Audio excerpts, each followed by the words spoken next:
What's going on, everybody? What is going on? It is Tuesday, December 19th, 2023, and we're here today to do episode 3 and the final episode in the Murder in Boston docuseries. And this episode is entitled Reckoning. First off, let me thank everybody who has been continuing to watch this particular stream right here for the last last 3 weeks now. I definitely appreciate it. It's kind of different for me because usually I would not do I don't think I've ever done live streams on documentaries before. I don't think I've ever done reviews for documentaries. Of course, I've done movie reviews before, but those are pre-recorded. But to do a docu-series and to consistently come here every week and do it in the form of a live stream and to have people engaged, that is very, very, very dope, and I'm very appreciative of that as well. And I'm glad that if anyone ever had a chance to watch what I'm watching so they can keep up or find out the story for themselves, I'm appreciative of that as well. But of course, you can see it says it's a call-in show. Like I said in the first week, I said that today would be the day that I would drop the link. So if anyone wants to come up and talk about this particular documentary or the story in its entirety, or what they know of it, they can feel free to do so when I do drop the link after I go through my notes as it pertains to episode 3. But before I do that, let me give a shout out or an acknowledgement to those who are in the chat right now. We have Hacksign KT, B1, Kendall, Donna C, BN, Chris Vesey, Gene Harvey, Albert Nelson, My Hustle on Wheels, Anita, Anthony, Rainey, OT Lungs, Bot Boy, Eric H, Gregory, DJ Highlander, and Tedra. Gene said, I'm going to talk. I already did, as a matter of fact. I actually did a collab on a live stream on another channel yesterday where I talked about it. We talked about it for like 2 hours. I actually posted the link to it on my Twitter account. So technically, I already did talk about it. It might be some. I'll probably touch on it again on my live stream on Friday. That's going to probably be one of my topics. But as far as like actually talking about the verdict itself, I actually talked about that on another channel with somebody else on their channel. And shout out to Mo.J. Y'all probably have seen him on my channel. As a matter of fact, I'm sure you have seen him on my channel a couple of times. But that's whose channel I was on yesterday when we was discussing that verdict. We was on there talking about that for like a good 2.5 hours. So it was a pretty lengthy stream. But I will talk about it some more on my live stream on Friday, along with the other topics that's in there. So who else do we have in here? We have Deneen, we have Dee Dee, Lavanya, Lakeisha, Denise, and Tamika. I'm sure there's going to be some more people coming in. Listen, episode 3, I probably took the most notes on episode 3. Now, when it came to episodes 1 and 2, I think I probably had about 2.5 pages worth of notes. Episode 3, I got about 3, almost 4 pages of notes just from episode 3 alone for this docuseries. And man, what a way to end it off. But y'all will find out what I mean when we go through all of this information that we have to discuss today. But I'm going to give it a couple of more minutes and wait till about 12:10, and then we will go ahead and get into it, get through these notes, get through what I have to say, and then I'll drop the link as usual and let people come up and say what they have to say based on what y'all are hearing. But I hope everybody's having a good day so far. I am as well. I'm very well rested. It was core and conditioning day at the gym, and core and conditioning day always exhausts me between that and leg day's tomorrow. So pray for me. But I got to make sure I get right for my trip next year.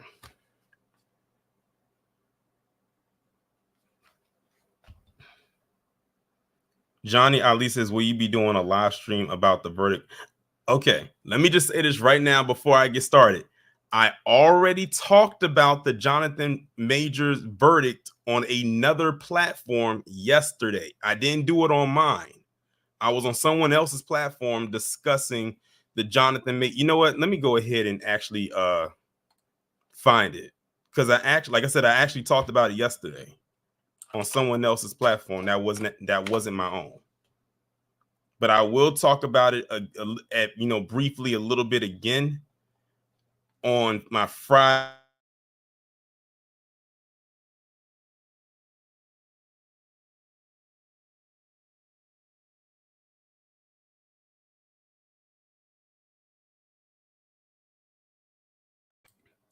All right, y'all. So the link right there that's in the chat, that's the link to the channel where I talked about the verdict with Jonathan Majors yesterday. It's about 2 hours and 12 minutes long. I come in at about the 12-minute mark of the stream. So if y'all want to hear what I have to say about it, it's on there. But again, I'll talk about it again on my Friday stream a little bit more, because that's going to be one of the topics. That was going to be one of my topics anyway for Friday, because I knew the verdict was going to come out yesterday when I talked about Jonathan Majors on my live stream last Friday.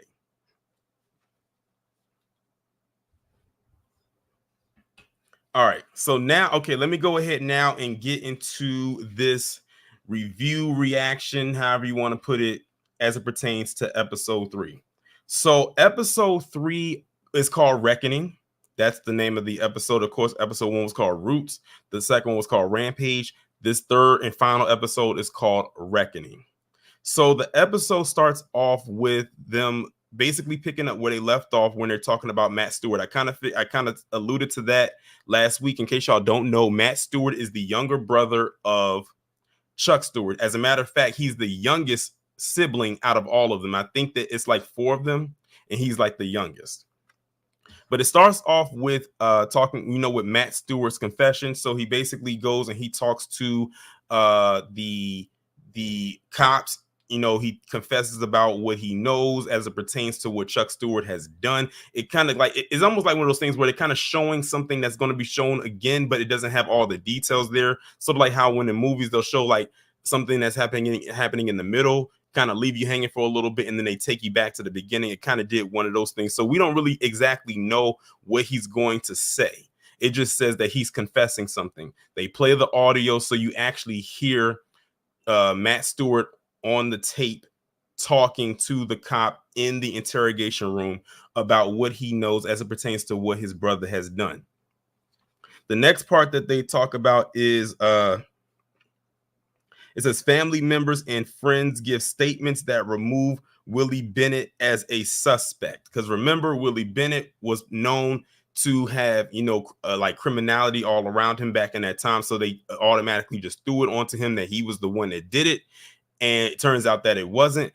And then when they really start to gather more and more information, then they figured out that it could not have possibly been Willie Bennett that did it. And it had to be Charles Stewart that was the one that did it. Like at this point right now, they already know without the shadow of a doubt that Charles Stewart was most likely the one that did it, but they still wanted some more stuff, some more evidence so they can really, really pin it on him.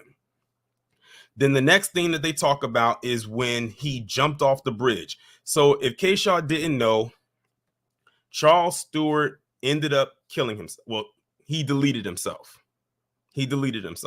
He went to a very popular bridge in Boston. I think they call it the Mystic River Bridge or something. Or that's one of the code names for it. And he leaped off the bridge. And what amazed me was that they actually showed in the documentary the divers go into the water and actually pull his body out of the water. Like they pulled his dead body out of the water. Like you could see his jeans, his sneakers. They basically showed from the waist down when they pulled him up out of the water. So yes, Charles Stewart ended up deleting himself. And mind you, this is literally just a couple days after the new year. So this is a couple days after the new year. This is well over a month after the murder of his wife happened. So this is like January, like January 4th, if I'm not mistaken. I didn't write the date down, but I think it was like January 4th, 1990, when they ended up finding his body in the river. As a matter of fact, it is. I did write it down. January 4th, 1990, the day of the suicide. The next part they talk about is the suicide note. So Charles Stewart left a suicide note. I didn't write down exactly what he said in it. It was just basically him saying, I love my family. I'm gonna miss you and all types of stuff. You know how people, if you've read a suicide note before, you know how one pretty much reads. It's pretty standard, and it was very short. It wasn't this long gated letter that he wrote. It was just a couple of sentences, and then it ends off with him saying, "Love, Chuck." That's it. That's pretty much it. Pretty simple. The next part they talk about, it says that it was a common routine to blame black people for crimes they didn't commit. When they said that part, I said, here we are 34 years later, because this happened in 89. That sentiment back then is the same one today. I'll repeat it. The same sentiment back then is the same one of today. Nothing has changed at all in any aspect, any shape or form. It's been this way forever. And it doesn't even matter what state you're in, or city or municipality, county, whatever. It's still very much operating the same exact way. The next part that they talk about is Matt Stewart's testimony on the night before Chuck's suicide. So basically, the statement that his brother gave came the night before Charles Stewart ended up committing suicide. And now this is where it gets interesting, y'all. I want y'all to really pay attention. This is where it really gets interesting because of Matt's testimony. So basically, in so many words, Charles Stewart had a bag. He had a bag. I don't know what the color of the bag was, but I know it was a bag. And inside the bag, it had contents of it. Charles Stewart basically had his brother drive and meet him somewhere. And he basically rolled down the window, and Charles tossed the bag with the contents inside of it to Matt, and then Matt drove away. Matt didn't look inside of the bag, so he doesn't know what's in the bag. But when he gets somewhere, listen to what they had. Listen to what was in the bag. It was a gun. It was a diamond ring that belonged to Charles Stewart's wife, Carol, and an ID also belonging to Charles Stewart's wife, Carol. So you had the 38 gun that was used in the shooting, her diamond wedding ring, and her license inside of the bag. That is what was in the bag. Shelton said YouTube and shadow banning. Make sure you have your notifications on. That's all I can say. It's like they kind of like they do it on some videos, but not all of them. But just make sure you have that notification thing turned on. That's all I can really say. So the next part is when black people got wind of what was going on, because by this time the news has gotten a hold of finding out that Charles Stewart not only committed suicide, but now it's been put out there that Charles Stewart most likely was the one that was responsible for deleting his wife. So black people began to push back against the narrative about what occurred. And when I tell you, when I was looking at the black people in those videos, I didn't see black people who felt defeated. I saw black people who were frustrated. Like they was mad, and rightfully so. They were pissed off that this guy literally, not only did he murder his wife, but he had the nerve to blame it on a black man, knowing the tension that was already going on in that city as it was. I mean, they were already beaten down by societal standards already, only to further be degraded by this lie that could have completely obliterated them. So they had every right to be upset and to be mad and to be angry about what this man did, and then had the nerve to take the coward way out by deleting himself. So Charles Stewart will never, ever face the consequences of his actions because he went to a watery grave just a month and some change later for what he did. What's up, Derry?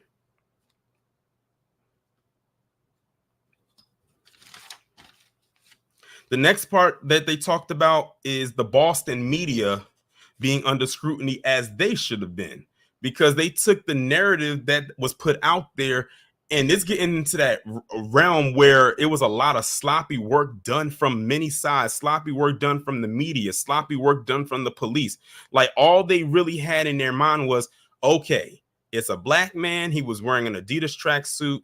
That could be just about anybody. Let's just go after these black men and see and just go terrorize them. That's basically what it boiled down to. They just wanted to find any way to go and hem up black people, especially black men, when it came to this case. That's all they needed. Once they heard that, they were off to the races.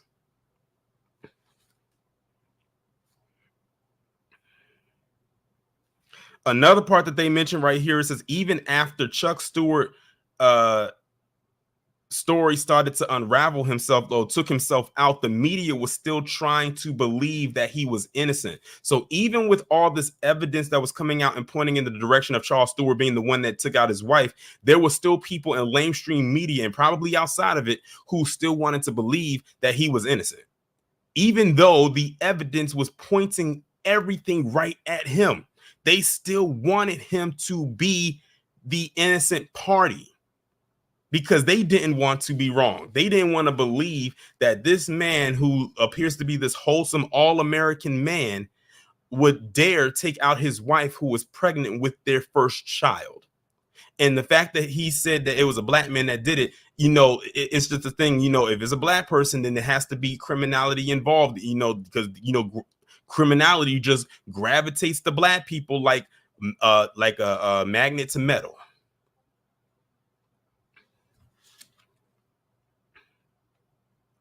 Another part right here, and this part right here was really grimy when it came to Willie Bennett. They started to basically assassinate Willie Bennett's character, even with all of this going on, because they still had to try to make it where Willie Bennett looked like he was the one that did it, even though they are already leaning off of him that he did not do it. So they started putting Willie Bennett's credentials into the newspaper, where they were starting to put his IQ, and how they love to talk about black people in their our quote unquote low IQ. Then they started putting in his grades, like when he was in school, because he wasn't the best student, and all types of stuff. Basically, character assassination and defamation. That's what they started to put in the newspaper about him. Had nothing to do with the case, but in order to paint him up to look like he was this buffoon or this, this degenerate, we going to amplify it, even though we know he wasn't the one that did it.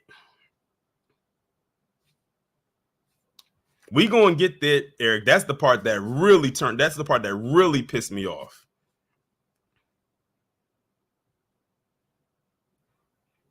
The next part they talk about is the items that they had that was given to Matt Stewart, and they had to basically tell him to get rid of it. So basically, remember when I was telling you about the gun and the ID? I think it was a person there too, and something else. Well, they ended up, Matt and somebody else ended up taking that contents that was in that bag and dumping it into some river or some lake. I forgot what it was, but it was in bodies of water. I will put it like that. It was in bodies of water where they ended up dumping that those items at. The police ended up finding the items, though. They went there and they ended up finding the items, of which was ended up being dumped. And this is how Matt Stewart ends up getting pulled more into the, I guess you can get into the focus. Now a lot of the heat is about to start coming onto him, because now they're going to be looking like he aided in this whole situation. Now here's where it gets interesting, because now we find out about the gun. So we find out that the gun was taken from a safe inside of a store. This store is where Chuck, I believe, was a manager at. I believe he was a manager at this store, and they had the gun there for security purposes, like most stores would. But they found out that the gun was not there when they went to the store, and they saw that the gun wasn't there. And then they said, okay, what kind of gun was in this safe? And it was that 38, the same exact 38 that was used in the shooting, and the same 38 that they found in that river. So now everything is starting to pull itself together, because only Charles Stewart knew where that gun was. So now it's even starting to unravel even more. Another part that they mentioned in here is this, again, and I already mentioned it already, is the sloppy police work. They basically said that the police just did sloppy work. They only literally went to Mission Hill because they heard that it was black people or a black person that did it. So they went right there. And instead of looking at everything, they just went right there. And they said, okay, when it comes to cases like these, like a domestic case or a case such as this, why not look at the spouse? Because a lot of the times, whenever there's a situation where you have a boyfriend, girlfriend, or a fiance or a husband wife situation, and something like this happens, one of the first things you should look at is the spouse, whether it's the husband or the wife, the one who is alive, or sometimes maybe not alive, because it could be a murder suicide. And then that's when you start there, and then if you can't find nothing there, then you branch out. But all they needed to hear was black man. That's all they needed to hear was black man. And then they just went crazy. Now, here's where it gets even more interesting, because at this point of the episode, we find out finally what the motive was for Charles Stewart to take out his wife. Because I was watching this and I'm sitting here saying to myself, what was the motive for him to do it? Like, was he cheating on his wife? That was my first thing. Was he cheating on his wife? What was it? Turns out that was not the case. It turns out that the reason Charles Stewart took out his wife is because of the insurance policy. When they said that, I said, oh, interesting. And it's crazy because those kind of crimes happen so often. It was the insurance policy. So what they did was they went and started to dig and everything like that. They started pulling all kinds of files and all kind of papers and all types of stuff like that. Exactly that too, Eric. He didn't want kids either. But they started pulling all kinds of files and stuff, and they ended up finding out that they found an insurance policy on his wife that was worth $82,000. Do you know how much $82,000 is back in 89? That was a lot of money for that time. But they found an insurance policy for her that was worth $82,000. And like Eric said in the chat, because he also didn't want kids. Like I think they said that he had expressed to his wife that he didn't want kids early on in her pregnancy, like when she told him and everything like that. But she didn't, go the route to get rid of the child. So remember, she was 7 months pregnant when she was killed. So she was very far along in her pregnancy. She only had 2 more months to go, because they were supposed to have a baby born on Christmas Day, a Christmas baby, or at least born in the month of December. But like I said, they found the insurance policy that was worth $82,000. The next part that I was going to mention that, but I already talked about that, about always look at the spouse first. Then, of course, they also started to question the family. So by this point, they're already now questioning the family. They already talked to Matt Stewart. They were starting to talk to his other brother, who I think his name was Michael Stewart, and his sisters and everything like that, maybe a mother and father and whoever else was closely related to him, about his behavior and everything that was going on. And the thing is, if they would have just started there, they would have cracked this case very early on.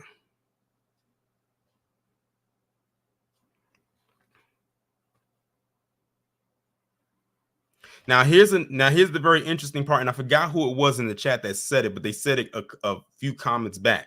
Now enters this man by the name of David McLean. David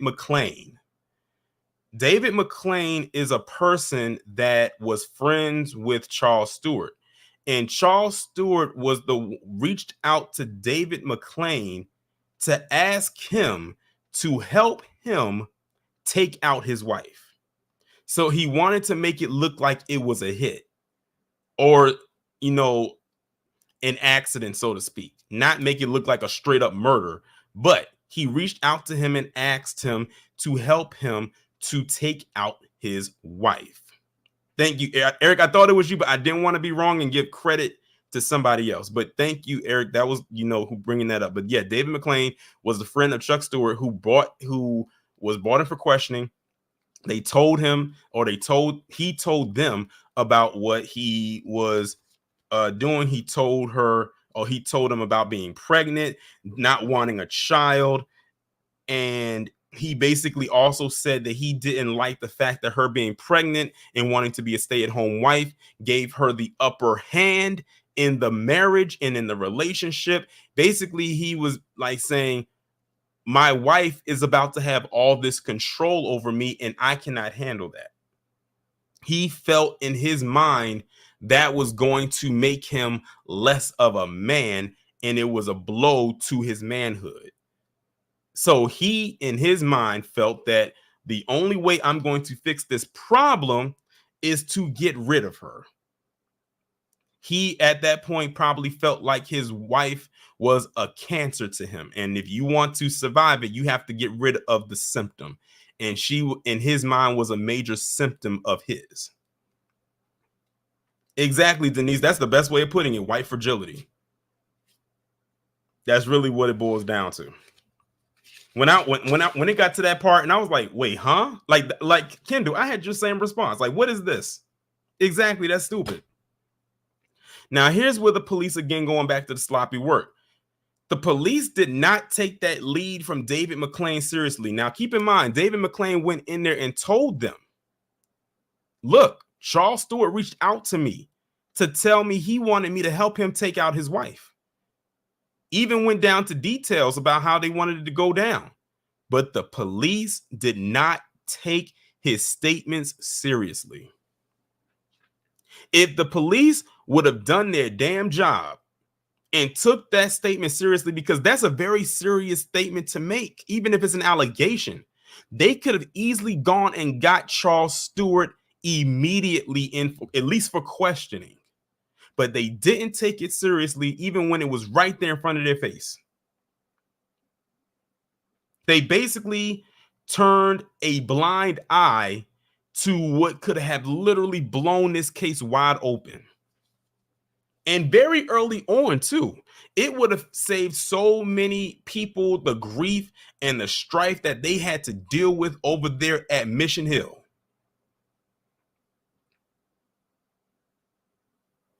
But they didn't take it seriously. Because in their eyes, why would he do that? Again, Charles Stewart was supposed to be seen as the quote-unquote all-American male.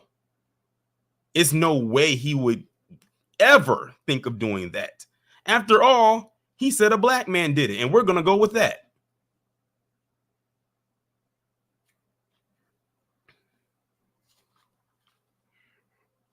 The next part that they talked about was Matt Stewart being indicted in the case for obstruction, an unregistered firearm. And it was something else, but I didn't catch it. But yes, Matt Stewart got indicted, and it was somebody else that got indicted along with him. I think his name was John McMahon or something like that. They're not related, of course, but I think he was like a friend of the family. But he was the one that helped Matt Stewart dump the that bag into the river. So they both got indicted. I'm not surprised by that at all. And what they really wanted to do is, because the police did such sloppy police work when it came to this whole situation, they ended up starting to dump all of their grievances onto Matt Stewart and made it seem like he was the one that, took out who would be his sister-in-law. Like, they literally tried to shift accountability onto him because they messed up. They royally effed up. So now they have to shift the blame somewhere else that's not on them.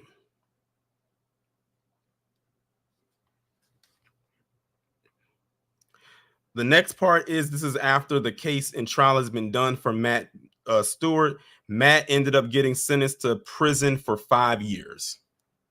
So he went to prison from 1990 to, I think, 1995 for his role in the case. Then it goes back to Willie Bennett. Willie Bennett ends up getting exonerated from everything involving Charles Stewart taking out his wife and them saying he did it. And one would think that, oh, great, he got exonerated, he'll be able to come home and all types of stuff. That definitely wasn't the case. Because what they ended up doing was very dirty. So remember in one of the episodes when I think it was episode 2, when they were talking about Willie Bennett robbing this video store, they went back and attached and let that stay on, and Willie Bennett ended up staying in jail for 12 years. He stayed in jail for 12 years behind that video store robbery. See, they were upset that they could not get Willie Bennett on the murder of Carol Stewart. So they said, okay, fine, we're going to keep you in here under this. That's how dirty and grimy they were. And he ended up having to stay in jail for 12 years from 1990 to 2002. He got released in 2002.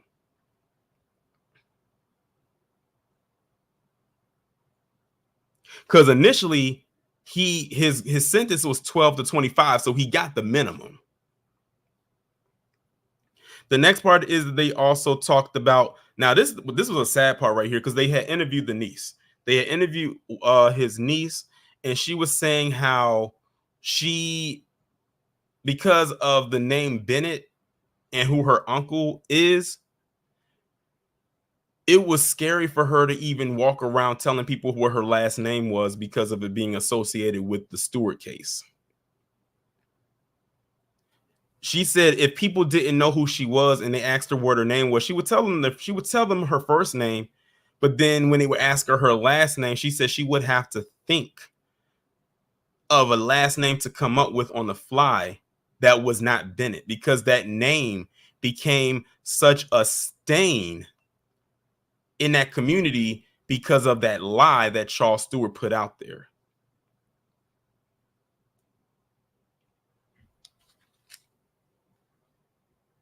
The next part is they interviewed they talked to his daughters, because he has 2 daughters. They interviewed his daughters. And the thing is, his daughters pretty much had to go 12 years of their life without even seeing their dad outside of a prison.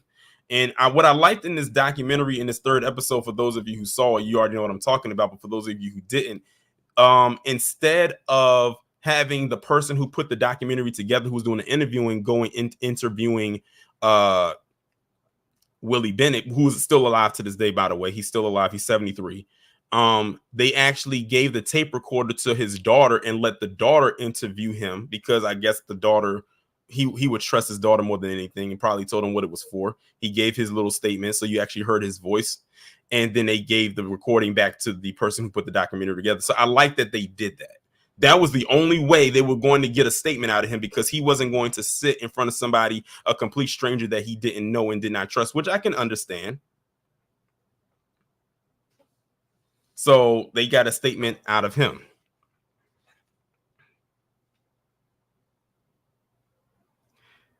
They say that this case could have been solved if they just would have went with Dave McLean's testimony. If they would have went with David McLean's testimony, this case would have been solved very early. And I think I kind of mentioned that before, early on, like a couple statements ago. They also, now we're getting near towards the end of the episode. They say that here we are in 2023. And they said the stain that case left on the city still lingers to this day. They said to this day, it's still lingering. It's tapered off a little bit, but not entirely. It's amazing how one lie can literally rock an entire city for 34 damn years. But they said it's still there a little bit. It's not as bad. They said it's getting a little bit better, but it's not all the way there. Now, this part right here, this cop Dunn, I can see why his eye crooked now. That guy is complete trash. If y'all watch the documentary, y'all will know how trash he is. He literally sat up there and said that this isn't the same Boston anymore. You know, Boston isn't like what it used to be and all this type of stuff. Basically, he enjoyed going up there and terrorizing black people in Mission Hill. He loved going up there to mess with them folks. And it's like he still has a lust to even do it today. I mean, he's retired now, but he's mad that it's not the same as it once was. He still holds those same sentiments today as he did back then. But you know what? I found it interesting. They had a whole dirty cop in this documentary. I think this is my first time really talking about him since the start, because he was in all 3 episodes. Me too, Eric. That one black guy that basically told that guy to F off, and he said you could tell Dunn that I said that, and he said it unapologetically too. But Dunn, that cop, that former cop, Dunn with that glass eye, he is trash.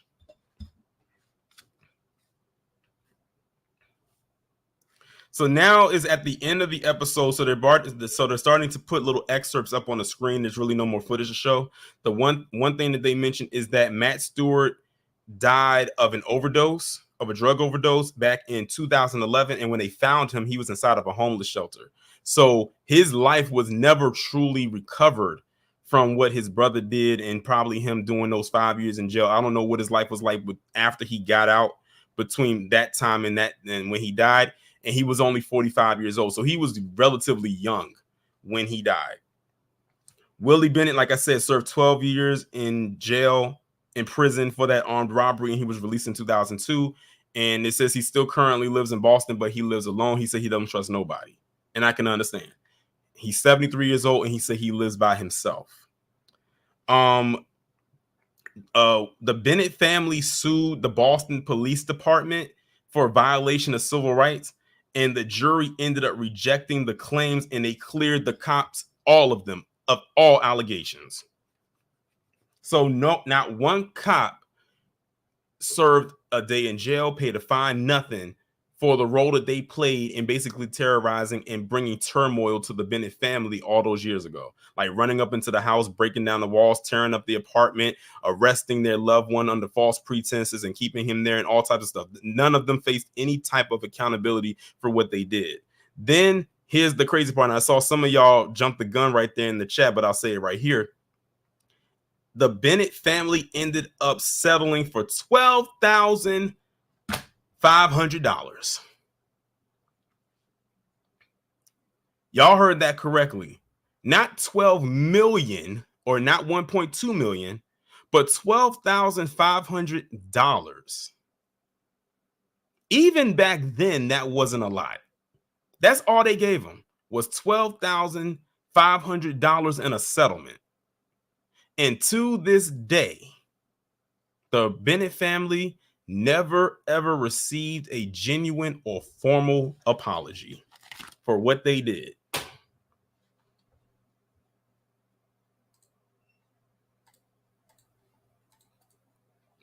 And with that being said, I'm gonna drop the link. If anybody would like to come up, feel free to do so. That was pretty much the end.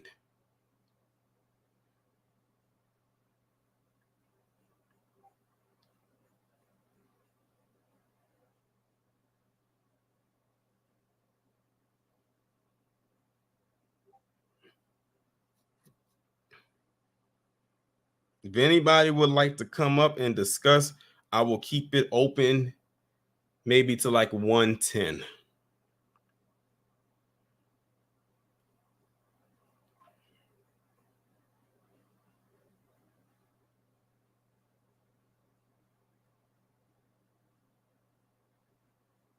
I pinned the StreamYard link to the top of the chat. I'll post it again.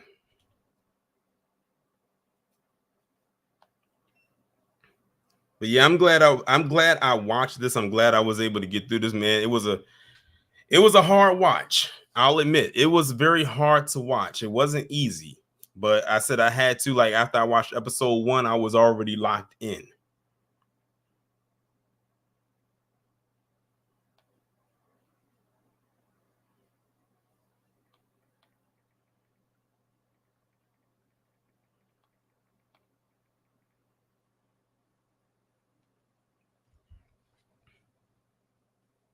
Rain Jason probably had to pay a lawyer, most likely.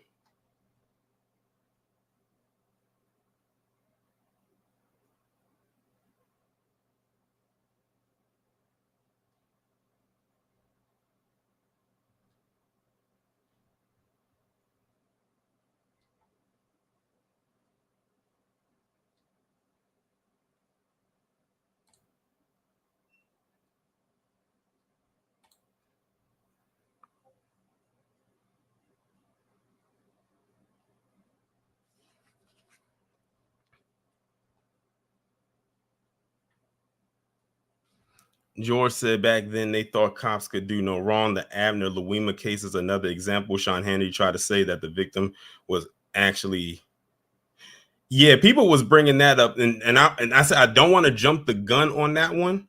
I wanted to wait until more stuff came out, but yeah, I don't think that was the case. It was really a money driven thing. It was an ego thing too, because like you heard what he said.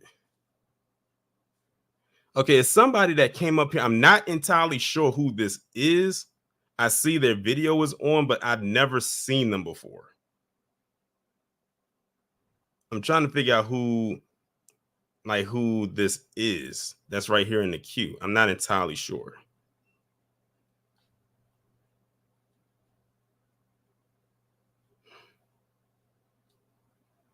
And I want to be wary about who I bring up.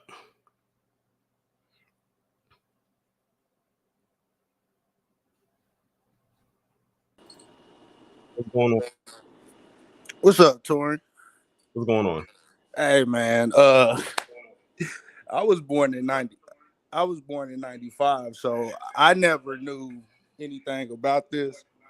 So looking into it, I was like, yeah, that wouldn't none of this would happen today because you can't make a statement over a phone and not get it followed up with. Mm-hmm. Like that was just trash. And then it's just like the fact that the whole city was just acting all nonchalant about it. I was like, yeah, that's terrible. Like that's really like no words for it. Like I hate that whole family had to go through that. Like Yeah. that was just sorry, man. And I'm pretty sure there's way worse stories like that around the whole country. So Yeah, unfortunately, yeah. And then on top of that, like it's crazy. Like this man took out his own wife. He lied on his own wife in order to push this narrative. yeah, and it's like they never really explained like in the detail like what made him not want to have kids and like what was she being like verbally abusive or what like I don't even think he would have been anything like that. I just think he was just a weak-minded man and didn't want to take care of his responsibilities, to be honest with you. Okay, yeah. But yeah, it's unfortunate that this happened. It's unfortunate that it continues to happen, but it's just crazy how one lie could literally turn the whole trajectory of a city around the way that it did. Yeah, that's wild. But I'm not gonna hold up the line. I'm about to get ready to head to the gym. Okay. So I'm gonna holler at you, man. All right.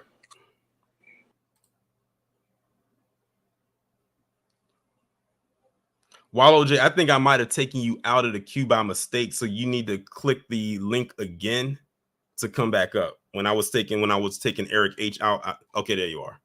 All right, so let me bring up this person, Ken TV. What's going on? At first, I didn't know who it was. So I was looking at it, and I was like, I don't know who this is because I never seen it before. Yeah, I guess I was using my backup account chat. Okay. So what do you have to say about this? I think that's horrible, man. When they put the plea number, I would have been like, that's not enough. We're not taking a plea deal. We're going forward to court. You don't like that? See you in court, assholes. What I would have said. Are you talking about the family? Yeah, that's what I would have said. That's not enough. We're suing you for not 1.1 million more. It's 20. So fuck off. That's what I would have said. We're going to bankrupt your whole police organization over here. Your whole precinct is going down, motherfuckers. I would say. Yeah, because 12,500 even at that time was nothing. So when I saw that's how much they actually got, I was like, that they played in their face the entire time. But I'm not shocked by it at all. Like when you're in a plea deal meeting, they write down a number. Can't you go, not enough? Try again. They probably they most like, you know what they probably did? They probably suckered them into that, thinking that, you know, this is the highest they can get. And because they looked at them like, oh, they probably don't know how this works. They played on that. I wouldn't be surprised if they did. They do that commonly. And they probably like, oh, that's all you're going to get. We can't get you a deal higher than that. So the thing is, they probably knew they could get a deal higher than that, but the family didn't know. So I wouldn't be surprised if that's what they did. But was that all you had? I'm got like I would work the circus to find somebody to do like pro bono or something, and suck them dry at some point. Right. And you know what? They probably went and they probably was fighting this for years. You know, because they got the settlement, like, I forgot what year they said it was. I think it was like 93 or something. I forgot what year it was that when they got the settlement. But they probably tried to fight it for years to see if they could get more. But the thing is, they probably, oh, you already took it, so we can't give you anything else. But we already know how this whole thing works by now and how it plays itself out the way that it does, unfortunately. Because 12,500 again wasn't nothing back in those days, like back in the 90s. Yeah. It definitely isn't nothing. Definitely not nothing today, especially when you think about adjusting it for inflation. That 12,500 was already gone, and then who knows how much they probably had to, they had to split, because you got to think this was given to the family. It wasn't 12,500 to just one person, so the family had to split 12,500, and you got to think that's multiple people. That's nothing. That might cover some expenses, like maybe for a couple of months, depending on how you live. But that money's going to be gone very fast. Yeah, but then you got lawyers' fees. That too. So, like, really, it was nothing. They really got paid nothing. They got paid pennies. Rather, not even pennies. They got paid in dust. Yeah. Yeah. But you got anything else, or was that it? I guess that's it, man. Thanks, Rob. All right. Thanks for coming up. Shout out to Ken TV for coming up. But yeah, that 12,500, like I said, back then was nothing. And they probably suckered them into saying, oh, that's how much work that we can give you. Exactly. Legal fees and taxes and all of that. Kendall said, what is the statute of limitations on the settlement? I'm not entirely sure. They didn't specify what it was. It may be out there. I'm not sure. But like I said, they got paid that settlement in like 93. So you're talking like 30 years has gone by. So I don't know how much that settlement is. I mean, the statute is. What's going on, Buzzer Cam? I'm doing good. How you doing? I'm doing good. Yeah. By the way, that settlement you're talking about, I think up America they say the guy 95, not 3. Okay. 90. Well, I mean, you said they got the settlement in 95. Yeah, that's what I remember of a car, something like that. Okay. I'm gonna watch it again, and we treat it back to you again. Okay, cool. Okay. But either way, 95, 93, 12,500 to split between multiple people is nothing, even back then. Yeah, that's the start to the way. That's the start to the end, but it's not surprising about that. Oh wait, it is. Okay. My last week was my birthday, so I was born the end of 1990, December 11th, 1990. So Monday was my birthday. So okay, happy belated. Okay, thanks. This story is new to me, and it's not surprising how new it is. And of course, I watched the whole 3 episodes. Well, that's my first time hearing this before because you mentioned it on your video and reviewing it.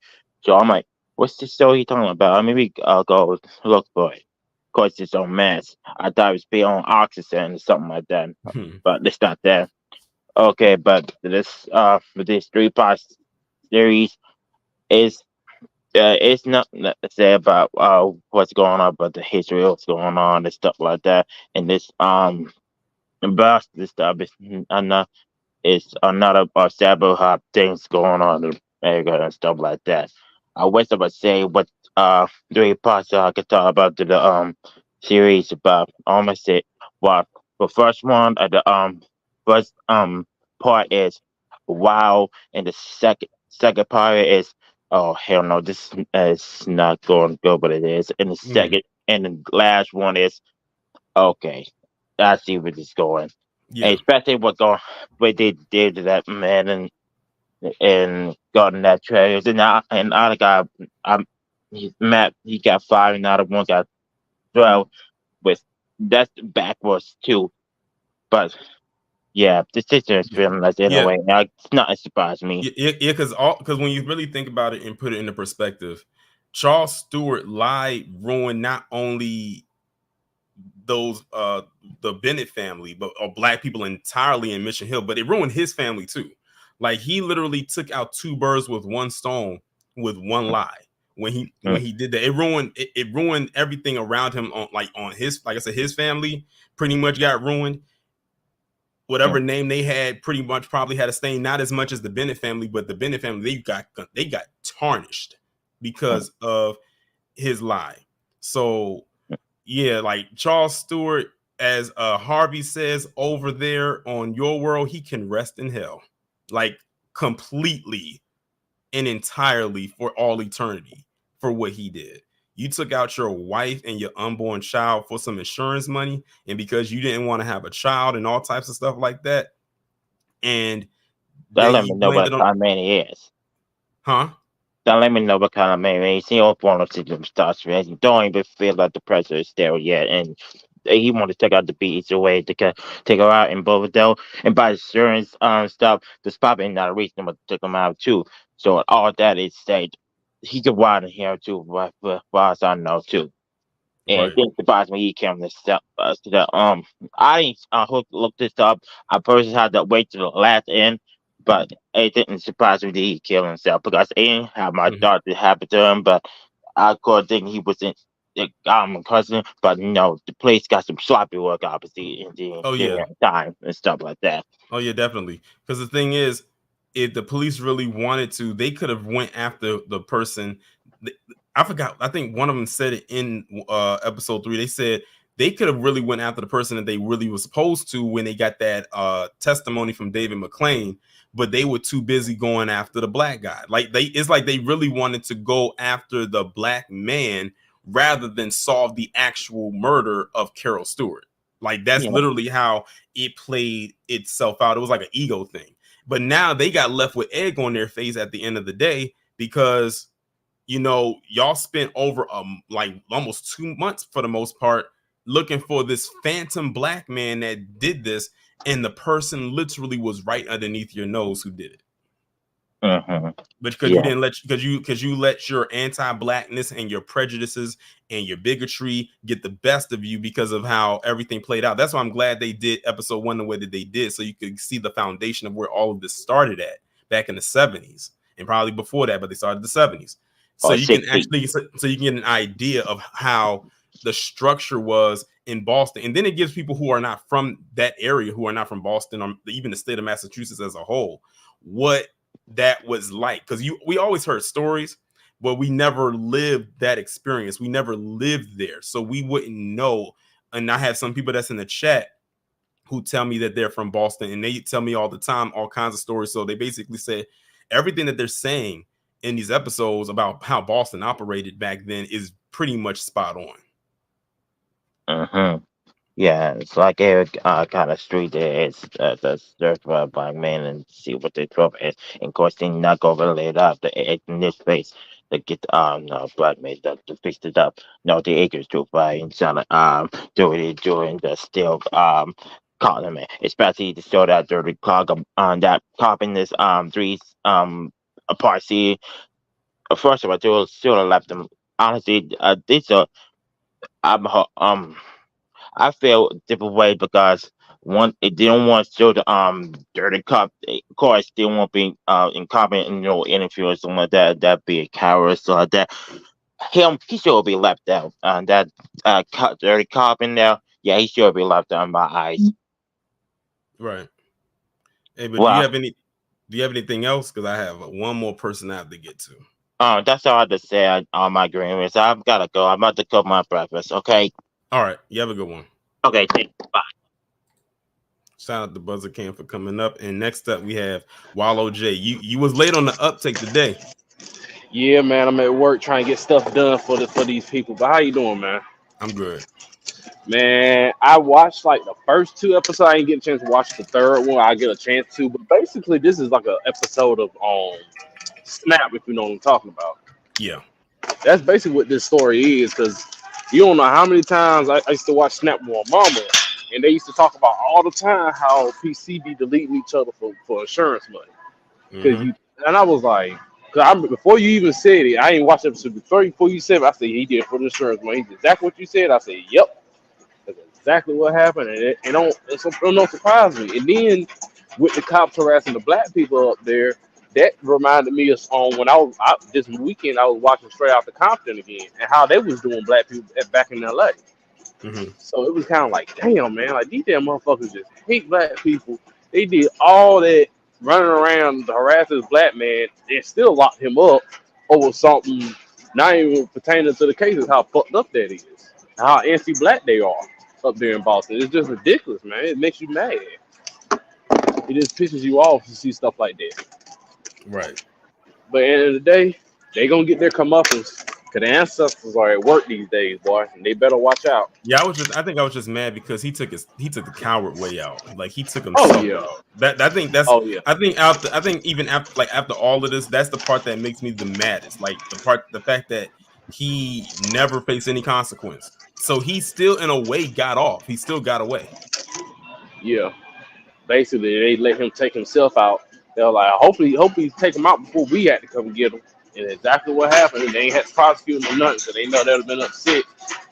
And they would look stupid on the media that, it wasn't a black man that did it. It was her actual husband that killed her and her unborn child. Boy, them white folks, they just evil, man. But they getting their comeuppance these days, though. What goes around comes around. Best believe that. Exactly. But all right, Tony, that's all I had to say. I appreciate you, man.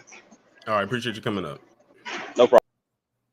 Shout out to Wallow J for coming up, and that is the last person that I'm bringing up today for this particular stream. Before I get out of here, shout out to everybody who has been following me on this, I guess you could say 3-week journey going and reviewing this particular documentary. I'm glad that I actually was able to discover it. Well, not so much discover it, it was brought to my attention. Shout out to Tamika's Den. I'm not sure if she's still here in the chat or not, but shout out to her because she was the one that brought it to my attention in one of her streams a couple weeks ago, and that's how I found out about it, which is why I'm bringing this to y'all right now. But I'm glad I was able to watch it. I learned some new stuff. I didn't even know about this case in existence, and when I saw the trailer, I said I'm locked in. Like I'm ready for it. Shout out to everybody that came up today to speak. Shout out to everybody who is here right now. I hope everybody enjoys the rest of their day, the rest of your Tuesday. We will be back on here tomorrow for the 11 a.m. Eastern time video. And I also have another midday live stream. This one's going to be very, very interesting. So interesting, in fact, that I'm actually turning my multi-stream on for this one, which I have not done in a long time, because usually I just have it streamed directly to YouTube. But tomorrow I'm going to have it streamed in like 4 different locations because I want as many people to see what I'm going to talk about tomorrow. But I'm going to leave it right there. Y'all enjoy the rest of your day. Before I get out of here, Eric said my main question was who tipped him off to where he could even take himself out. I'm not entirely sure. That's a good question. I'm not entirely sure. And speaking of Tamika, there she is right there. She says, thanks for reviewing this. Hey, thank you for bringing this to my attention. Otherwise, I wouldn't have known about it. But with that being said, y'all enjoy the rest of your day. We will be back on here tomorrow. Be safe and be one.